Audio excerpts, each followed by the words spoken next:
Olá pessoal, tudo bem?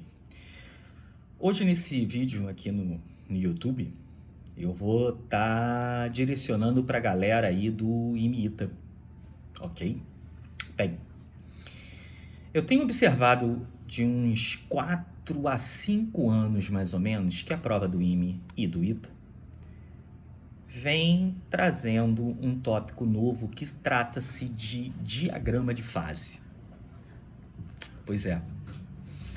E é sobre isso que eu quero falar com vocês, por quê? Porque exatamente fiquei surpreso pelo fato da prova no sábado passado da SpaceX caiu o diagrama de fases da água. Os senhores observam exatamente essa ementa quando os nossos mestres e queridos professores falam de transformações físicas e químicas, e aí você tem diagramas propícios para isso, que são diagramas de fase, que você tem um ponto triplo ali. O ponto triplo é exatamente a coexistência de 3 estados físicos, sólido, líquido e gasoso. Perfeito. E 2 gráficos bem corriqueiros que trata-se do diagrama de fases da água e do dióxido de carbono. Muito interessante. Bem, pessoal, é interessante sim você dar uma olhada, principalmente pela equação de Clausius-Clapeyron.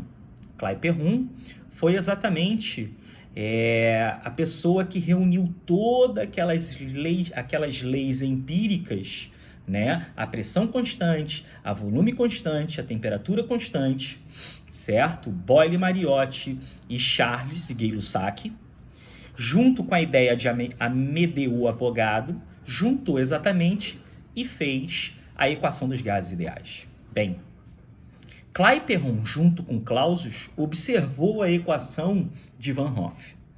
A equação de Van Hoff estuda exatamente esse químico notável que foi Van Hoff. Dentre elas, ele estudou a parte de propriedades coligativas, que trata-se do I, né, que você tem para solutos iônicos, né, e o que é o que se chama fator de Van Hoff. E ele também estudou exatamente a parte do diagrama de fases. Pois é. E ele olhando exatamente, junto com Clausius, a equação de Van Hoff, que trata exatamente da relação da constante de equilíbrio com a temperatura, e é dado pela seguinte expressão, muita calma. A derivada do logaritmo neperiano da constante de equilíbrio dividido pela derivada da temperatura é igual à variação da entalpia padrão dividido por RT ao quadrado. Ora, pelo fato dessa entalpia estar aí no segundo membro, peraí. Um diagrama de fases explica exatamente a transformação do sólido para o líquido, do líquido para o vapor. E você tem um ponto crítico aqui, que trata-se dos gases. Ora, através dessa equação, ele fez a equação de Clausius-Clapeyron, que relaciona a pressão pelo ΔH de transformação. Quer ver uma coisa? Olha a decomposição do carbonato de cálcio. A decomposição do carbonato de cálcio, CaCO3 sólido, a uma temperatura de 900 a 1200 graus Celsius, se decompõe em óxido de cálcio, que é um óxido básico, e CO2 gasoso. A constante de equilíbrio está diretamente relacionado à pressão de vapor do CO2. Coloca isso na equação de Van Hoff.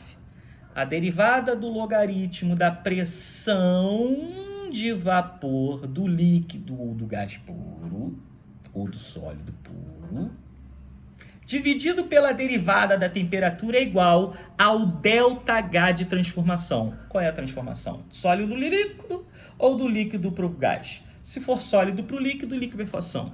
Se for líquido para o gás, vaporização. Dividido por RT ao quadrado. Pronto. Fixei essa equação. Essa equação é a equação de Clausius-Clapeyron. Vamos melhorar? Vamos. Pela segunda lei da termodinâmica, você tem a entropia, ΔS, que é o calor dividido pela temperatura.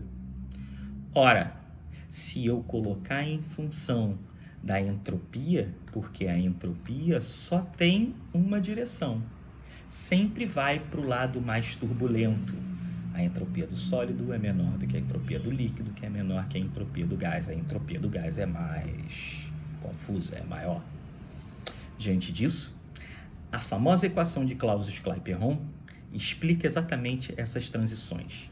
A derivada do logaritmo da pressão dividido pela derivada da temperatura é igual ao ΔH de transformação, que pode ser liquefação ou vaporização, dividido por RT ao quadrado, ou a derivada do logaritmo neperiano da pressão dividido pela derivada da temperatura é igual a entropia de transição dividido pela temperatura vezes ΔV de transformação.